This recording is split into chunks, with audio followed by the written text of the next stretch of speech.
Would the keeper of the flame please bring forward the Christ candle?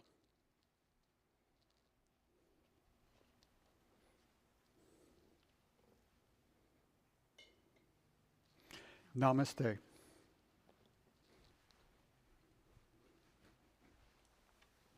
morning, beloved of God.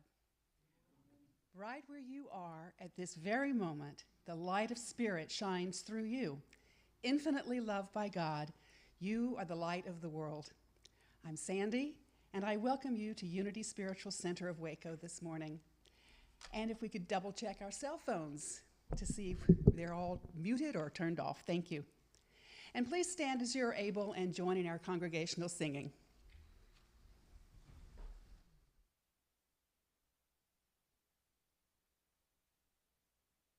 This is a very large venue and there's many people here, so just make sure you can all see me. It'll be okay.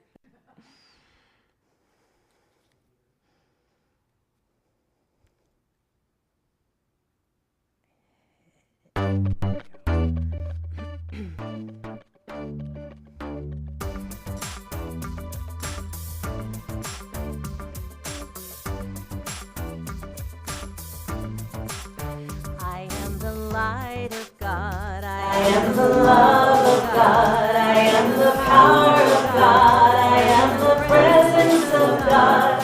Wherever I am, God is. I am the light of God. I am the love of God. I am the power of God. I am the presence of God. Wherever I am, God is. You are the light of God. You are the love of God. You are the power of God. You are the presence of God. Wherever you are, God is. You are the light of God. You are the love of God. You are the power of God. You are the presence of God. Wherever you are, God is. We are the light of God. We are the love of God. We are the power of God. We are the presence of God. Wherever we are, God is.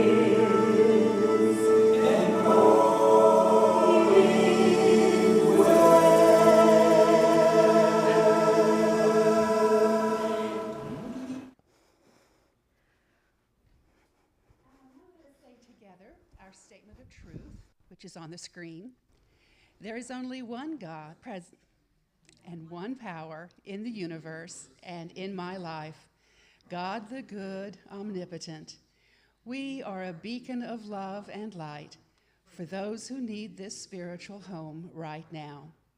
And let us say together our vision, mission, and our core value for today. Our vision: to awaken an awareness of spirit in our lives through modern application of ancient wisdom. Our mission: raise consciousness, transform lives, heal the planet, one person at a time, beginning with me. And our core value for today is stewardship. We commit to the practice of giving and receiving, to living prosperity principles, and to being good stewards of the abundance God gives our families, our church, and our world. And Miss Penny would like to give us our daily word for today.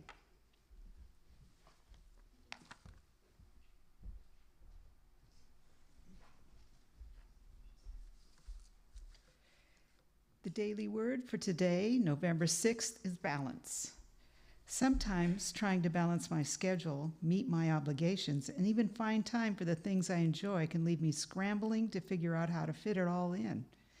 Today, I take my cue from nature and notice the rhythm of the seasons and the tides, the cycles of growth, and the order that underlies all things.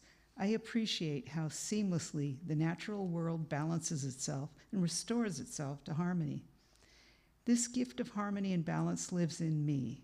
I honor myself when I flow with it instead of forcing my will upon it. I listen to my body's many signals.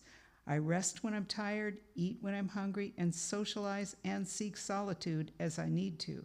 As I care for myself, I find balance. And from Ecclesiastes chapter 8, verse 15, for there is nothing better for people under the sun than to eat and drink and enjoy themselves. That's true. And our affirmation for today, which I'll say and then we'll all say together, I honor life's shifting rhythms. I honor life's shifting rhythms. This is a time opportunity to greet one another and to shake hands or just say hi, give a hug, whatever you'd like. If you'd not like to hug or shake hands, you can just put your hand up or stay seated. And it's also a chance for us to greet the people who joined us online, and we do appreciate you being with us. Thank you for being here. So let's do that now. Okay.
Get to the O's. Yeah. A long time ago, I organized my music, and I was so proud of myself, but still, I don't know my alphabet. There we go. Okay.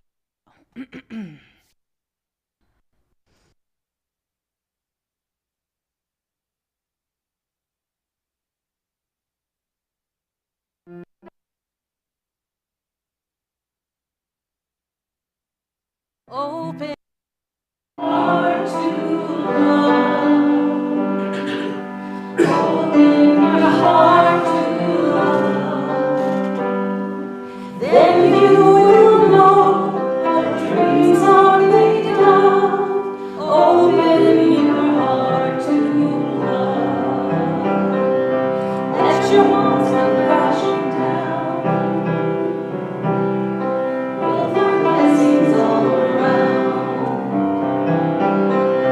Don't look out, just look within.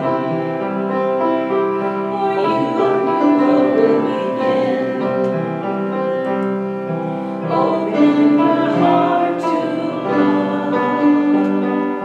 Open your heart to love.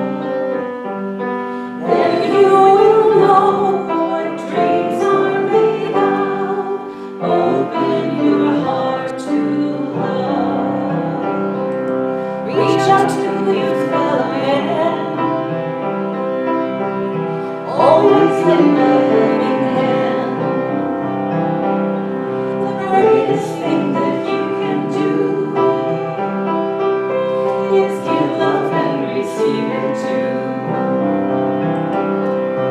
Open your heart to love. Open your heart to love. Then you will know what dreams are made of. Open your heart to love. Open your heart. Open your heart.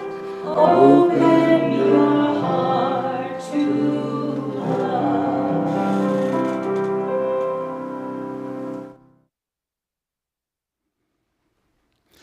Thank you, Lucinda. And I missed all the food last week, apparently. Had plenty. But we had a great time on our trip, and it's good to be back, though. So, good morning, everyone. I'm Reverend Don, and it's a pleasure to welcome each of you to Unity Spiritual Center this morning. Together, we affirm and celebrate our unity, our oneness with each other, our oneness with all that is, and our oneness in God. Your presence is essential, for each of us is a unique aspect of the energy that is Unity Spiritual Center of Waco right here and right now. And we know that none of us is here by accident or coincidence. Unity is a New Thought denomination, yet New Thought is nothing new to the world. It is in reality a synthesis of the greatest concepts of mankind across the ages. The laws of Moses, the love of Christ, the ethics of Buddha, the morals of Confucius, the 5 pillars of Islam, and the great deep spiritualization of the Hindus, all find an exalted place in the philosophy of unity. In unity, we believe that all people are created with sacred worth, regardless of culture, ethnicity, sexual orientation, or creed. And we know that neither God nor unity leaves anyone out. So let's open our service today with prayer. Infinite presence, dear loving Spirit, we come together today to celebrate knowing that the essence of God is always with us.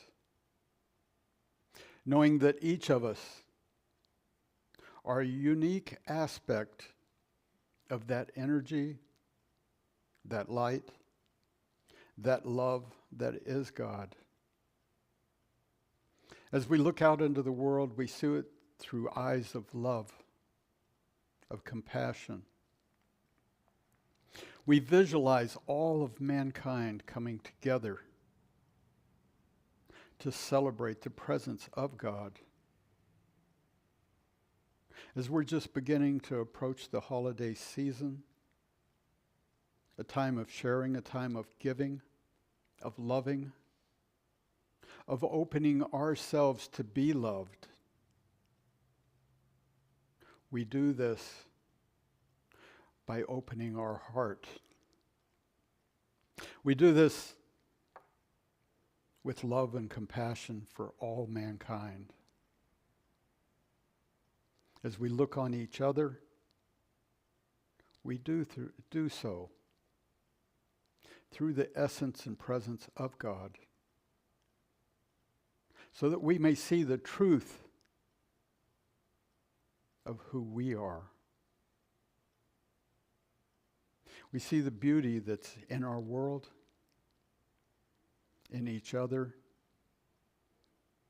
and we see the Spirit that is God, that is the truth of each of us. And for this we are grateful. When the disciples asked, how should we pray? Jesus gave them the Lord's Prayer as translated from the Aramaic, which we say together now. Infinite presence, which is everywhere. Your name is sacred. Your kingdom is come. Your will is throughout the earth, even as it is throughout the universe.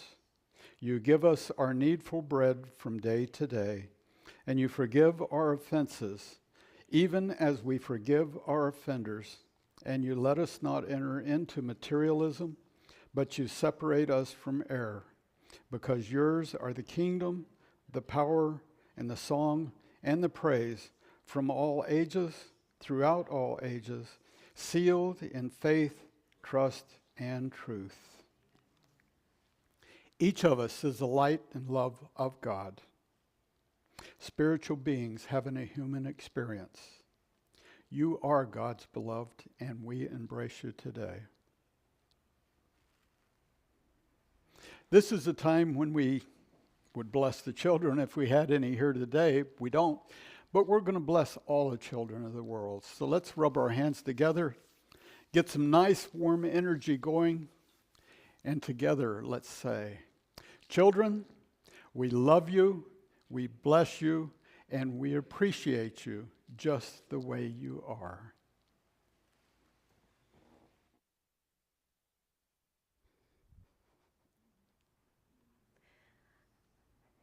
Ready, Cecil?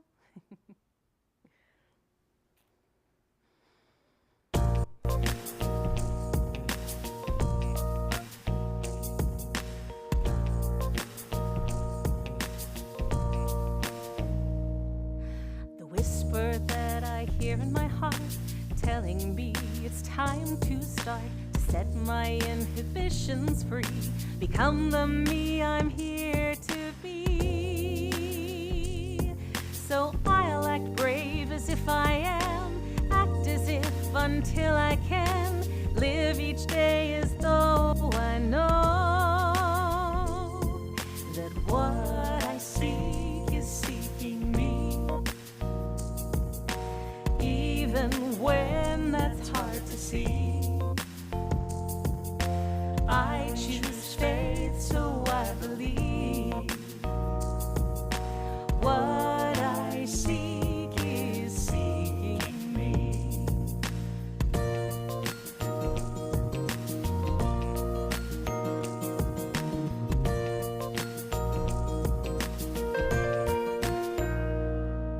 It's time to just let go of my fears, trusting that the net will appear, believe in things I know are true, in everything I say and do. So I'll act brave as if I am, act as if until I can, live each day as though I know that what I seek is seeking me, even when that's hard to see. I choose faith, so I believe. What I seek is seeking me. What I seek is seeking me.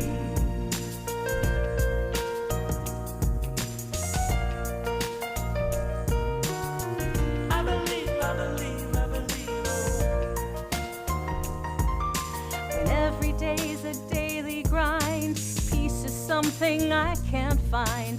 This is what I keep in mind. What I seek is seeking me. What I seek is seeking me, Even when that's hard to see, even when it's hard to see. I choose faith, so I believe. I believe. Oh, What I seek is seeking me. What I seek is seeking me. what I seek is seeking me, Even when that's hard to see, even when it's hard to see. I choose faith, so I believe. I believe. Oh, What I seek is seeking me. What I seek is seeking me. What I seek is seeking me. What I seek is seeking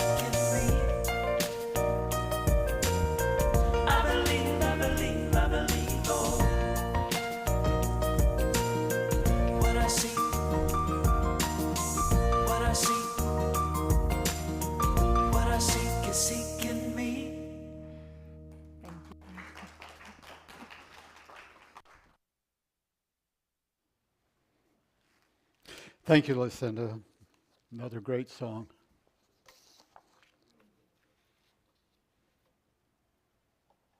Have faith in God.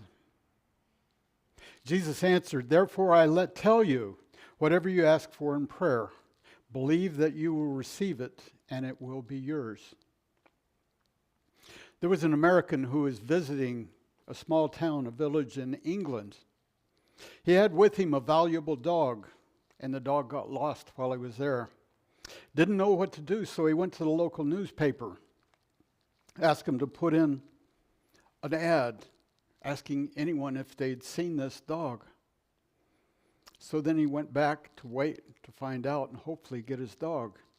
In the ad, he offered a $100 reward, which at that time was a large sum of money. So he waited in the afternoon for the edition to come out, and he went and checked his mailbox, and nothing was there. So he went down to the corner newsstand, but they didn't have any papers either, and he was wondering, well, what? So he went to the newspaper office to check on it. He looked on the door, and on the door was a small note that said, "The afternoon edition will be delayed today because all of the staff is out looking for a lost dog." We should grasp an opportunity when it comes to us and go for it. We should know that as we go looking for our opportunities, that we never go alone. God is always there. Here's a story, another one from a newspaper, and God's wonder-working power. One day in the city of London in November of 1971, a young man, a talented architect, became quite depressed, decided he was going to take his own life. So he went down to the train station, stood on the platform, and decided he was going to throw himself in front of the next train that came into the station. So as he stood there, he looked down the tracks, and he could see the lights from the incoming train kind of glistening, shining on the track. So he waited. And as it got closer and he heard the rumbling, he took a deep breath to kind of calm himself. And as the train came around the corner, he threw himself onto the tracks. The engineer, seeing this, instinctively reached, grabbed the brake, threw it onto full braking power. But he knew it was too late. He could never stop before he hit that young man on the tracks. But as he was looking, the train suddenly stopped. And he stood there amazed, wondering. He said to himself, "I couldn't have got it stopped that fast. What stopped it?" He didn't know. But the medics, the firemen came. The young man, it had stopped so close that he was wedged under the front of the train. They had to take some jacks to raise it up enough to get him out from under it. But other than scraped and bruised, he was all right. He wasn't hurt. About the same time, the subway officials were back in the train arresting an individual who had reached up, pulled the cable for the emergency brake on the train. They questioned him. They said, "Well, why did you do it? What?" He says, I don't have any reasonable explanation. He said, "I was sitting there and I had this uncontrollable urge to get up across to the other side and pull that cable." He said, "I can't explain it." They arrested him, were going to send him to trial. And then they found out about the young man who had been saved. They've decided, no, we better let him go. We can't do that. It was months later before he found out that he'd actually saved somebody's life.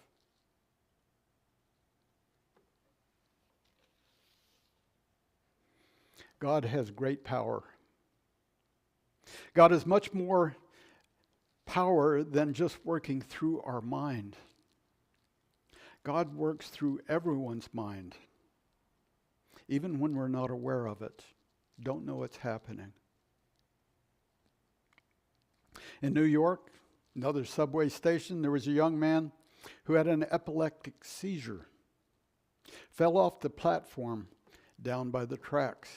Another man was standing there and without thinking jumped onto the tracks, pinned that man down that was having the epileptic seizure, holding him down as the train went by.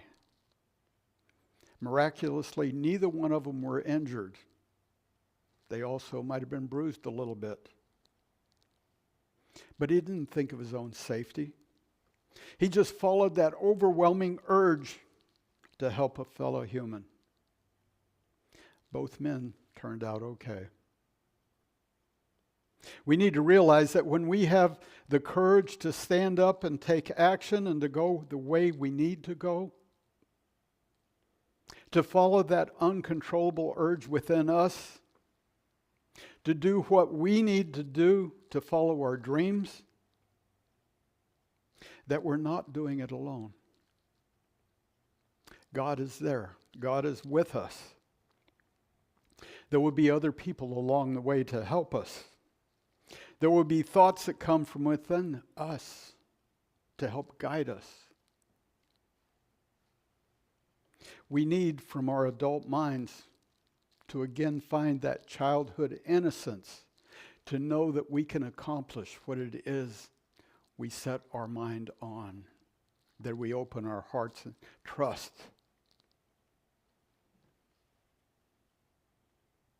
Recently, a movie, Sister Act 2, came back out on reruns.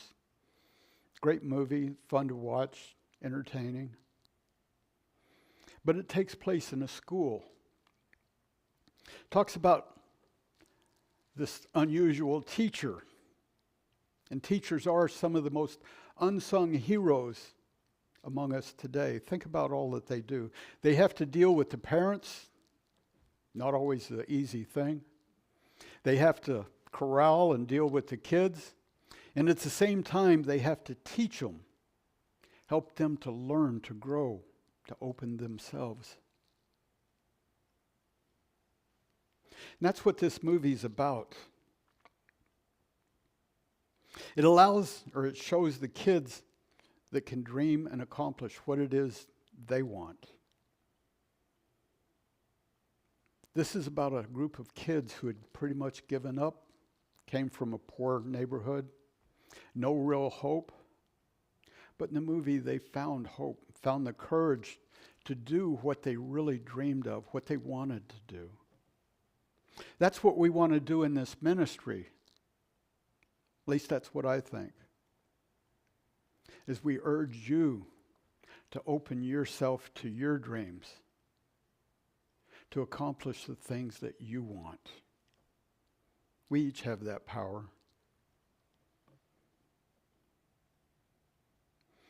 We urge people not to listen to any of the negative talk outside of them or within, and to go for their dreams believing that they can be accomplished with God's presence, with God's help. God-inspired spiritual maturity is the ability to stick to a dream and stay with it to the finish. The ability to do a job without being supervised. The ability to have money in your pocket and not spend it. And the ability to bear an injustice and not wanting to get even.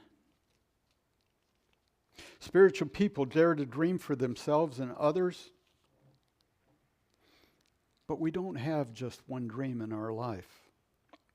We have many. I was thinking of myself as I was going over this sermon about my life. I've had many dreams. I've had many careers, jobs, challenges in my life. Most of them had to do with transportation. I've driven a wrecker, a semi, been an engineer on the railroad, been a pilot. Now I'm a minister. Maybe I'm flying with God. Who knows? But I've had many challenges too. We all do. That's what life is. When we live our dreams and manifest them in positive ways, it influences others too. We're all in this together. All of us face challenges. Doors open. Too many times in life we look at disappointments and failures when we need to focus on success or accomplishments. All of us has had disappointments. All of us have closures. The whole point of the matter is to get up again. And through the presence of God, that help that is always there, go after another dream. Knowing that when one door closes, another door opens. God always opens another door for us. So as some of us today are facing challenges, looking at a door in front of us, the unknown, some of it small, some of it very large, know that we're always with God. Whatever it is you're facing, God is there. This life, if you look at it in the context of what's going on, is nothing but the blink of an eye. We live without beginning, without end. We are always there with God. So as you live this life, just this little instant in what reality is, whatever it is you're facing, the door is ahead of you, and God is standing in that door. Love, compassion. So as you move forward holding on to that dream, to that reality.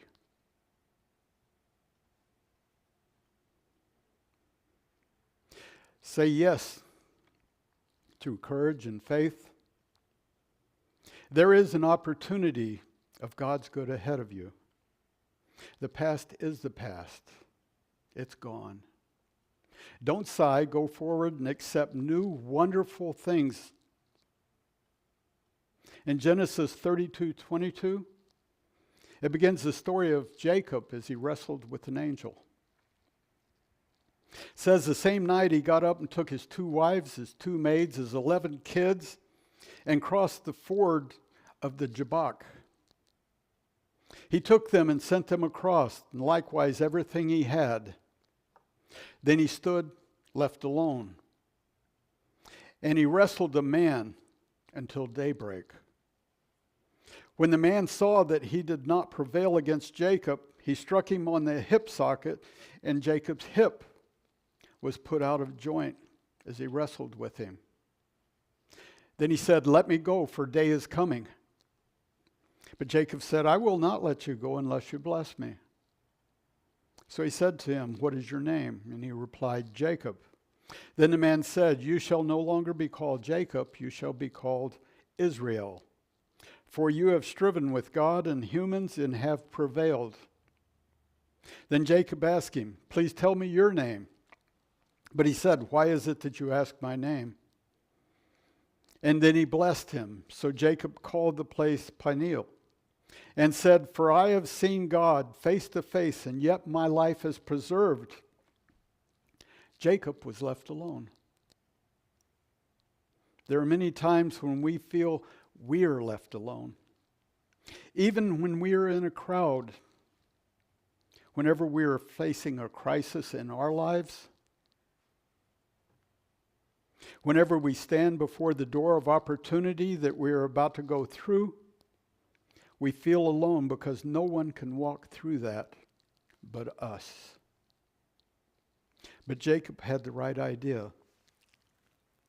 Jacob would not let the fear just be a fear, or the past just to be a past, or the limitations he had inside of his mind to remain as limitations. He wrestled with it. He held on to it, and he said, "Listen, I am not going to let you go until you give me a blessing, until you allow me to understand through my human eyes and mind the blessing that this has brought to my life. Help me to see the good so I can go on from here." He kept asking the angel's name, but the angel said, "Why is that you ask my name?" This means, why are you asking my nature? What's important is your nature. He changed his name, or his nature, to Israel. At this point, Jacob called the place Peniel, which means to turn toward God in recognition. It's one of the most important things that we can do. The novelist Paul Boucher, one must live the way one thinks, or end up thinking the way one has lived. We cannot move ahead with great effectiveness if we are locked into the past. To truly believe in God, we have to realize that we are not locked into the limitations of yesterday. We have the ability and the power to go forward. For example, you will become greater than you are now in just a short time. It has nothing to do with your past. It has everything to do with your future and your commitment right now in courage and faith. God created you with forward movement in mind. There is a reason that we do not have a rearview mirror in our forehead. God does not want you to be a puppet on a string. Spiritually, you have the power of choice. You have free will. In that free will, there is a part that is predestined, that is the will of God for you and your life. And that's God's good. If something bad happens to a family member, they may throw up their hands and say, well, it's the will of God. So what is God's will? Here's a way to see. If it's bad, it's not God's will. If it's wonderful, if it blesses you, if it excites you to the core of your being, if it brings love into your life, if it brings health, if the spiritual thoughts renew you and bring you peace of mind, if it brings your family together, that is God's will. It is God's will that we accept divine help and goodness and help each other on this earth. As spiritual people, eventually, we will have our inner goal, leading us to our own thoughts to the glory of God. To bring forth God's perfect pattern, we will eventually reach this supreme goal. It's our destiny, our blessing. As you reach this high spiritual height, you will reach out to help others that are struggling. God is with you to help make it so. One of the hardest things we can do is to leave a job for one reason or another. Yet we always see that if we hold on to the fact there is another blessing that will come, it works out. It's absolute good. Many of us have doors that close, always have another one. A new job shows up. As I look back at my jobs, they all happened in a way that helped me to grow, to learn. And as I learned that, it moved on to a new job, a new experience, a new way to learn. A famous museum in the Midwest city had an interesting exhibit. On one side of the exhibit, there was a rolling pin from the year 1850, probably one of those old wooden rolling pins that your mother had or still does. On the other side of the exhibit was a block of wood that was kind of twisted and turned. They said that both the rolling pins came out of the same piece of wood, were exactly the same. But on the one side, the The rolling pin was still used, taken care of, doing what it was intended to do. But the other piece of wood that was twisted and dried out and didn't really resemble anything had just laid there without being used, not used for what it was intended to use. The old saying is true: use it or lose it. There's an old story of a master who was a great star back in the early 1800s. When the man was on stage, they said there was really two stars on the stage. There was this great man, Paganini, and his Stradivarius violin. When people heard him play, it was so magnificent that people remembered that throughout their life. When he died in 1840, he requested that his Stradivarius be put on display, and they granted his wish. Even today, it's still on display. As you look in that case, you can see that diamond-studded case that the violin was in, but the violin is no longer there. It's just a pile of dust. It just crumbled over the ages, never again touched by another human being. Yet today there are still Stradivariuses built in 1810, 1820 that are being played still with that magnificent sound. All this time because they're being used as they were intended to be used. We have to do the same thing. We have to use ourselves as we are intended to be spiritually used.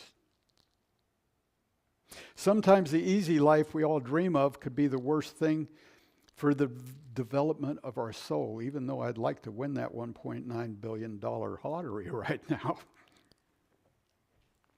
But we must be active or we atrophy.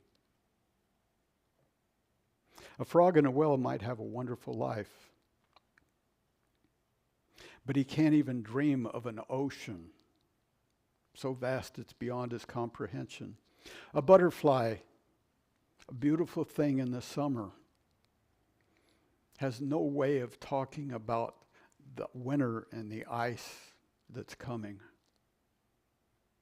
They cannot, because they have boundaries.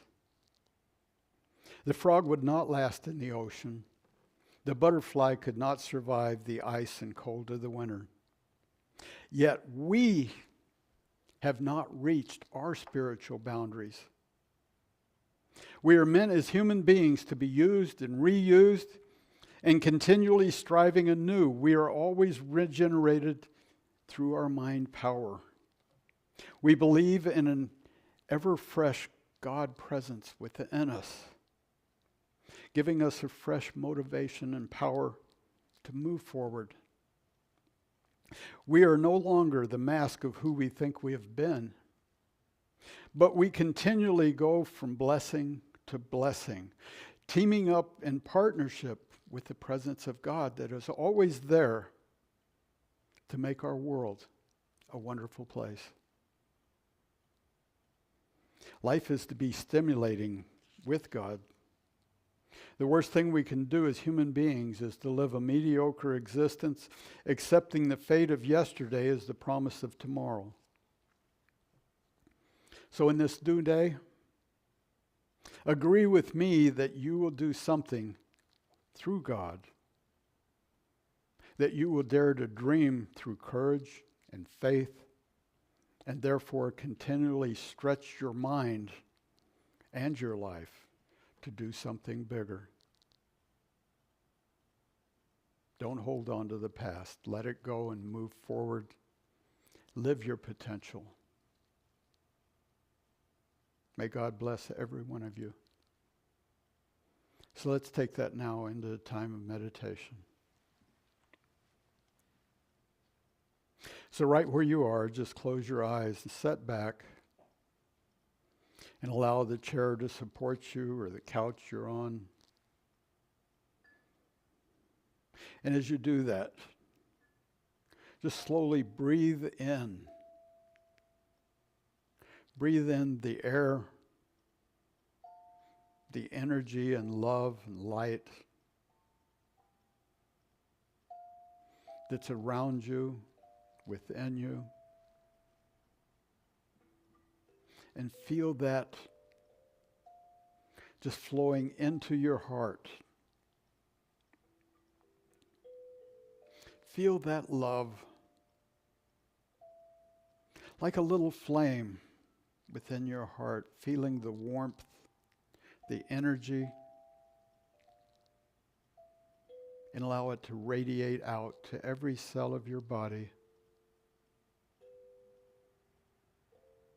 just increasing the energy, the vibration, the peace.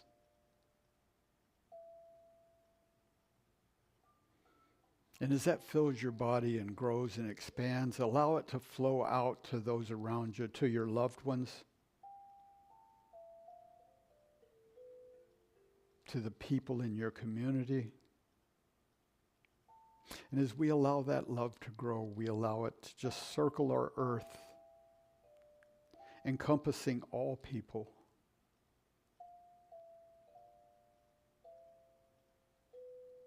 And the more we give, the more we receive. We are God's love. So let's just take a few moments and feel that now.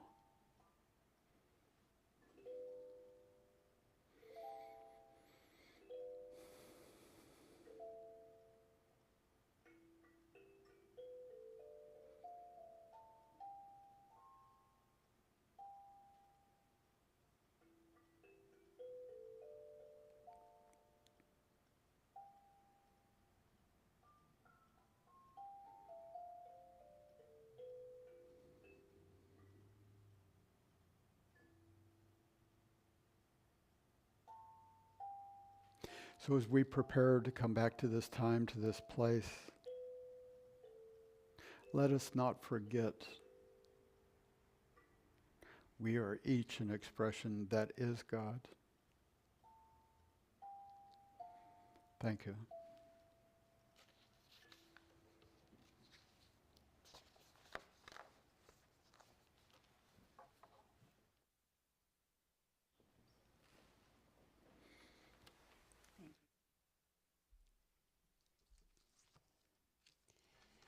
Now is the time of our service when we have an opportunity to give back to the work of Spirit through our offerings and our tithes.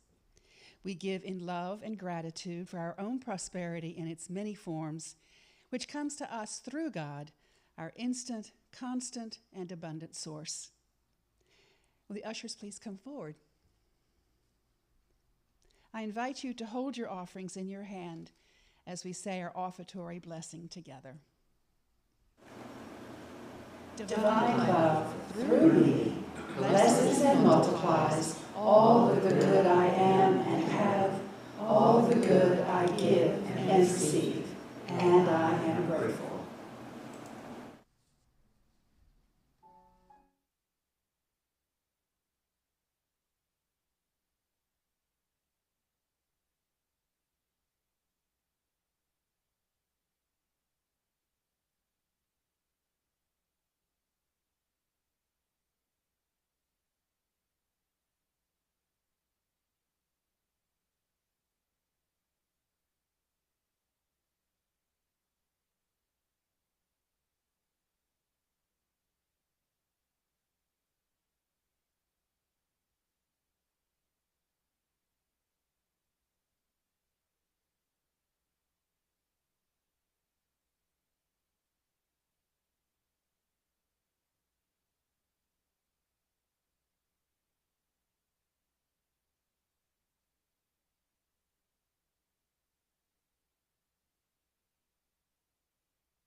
And please join me as we bless this offering.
And our prosperity affirmation. We affirm the continued growth and prosperity of Unity Spiritual Center of Waco, and we are grateful. In our prayer for protection,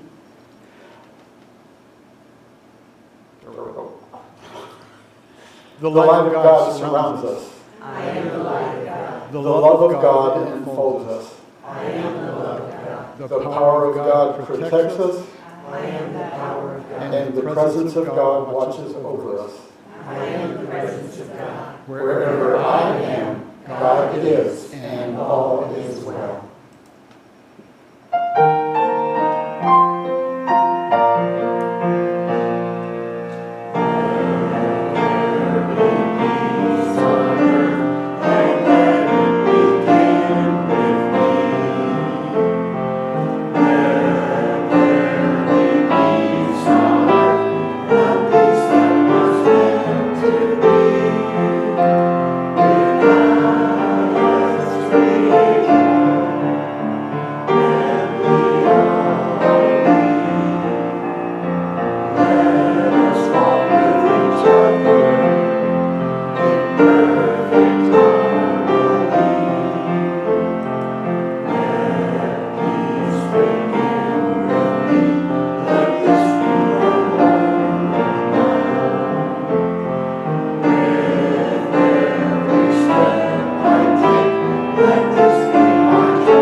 We are an expression of God. Let the church say amen. Amen.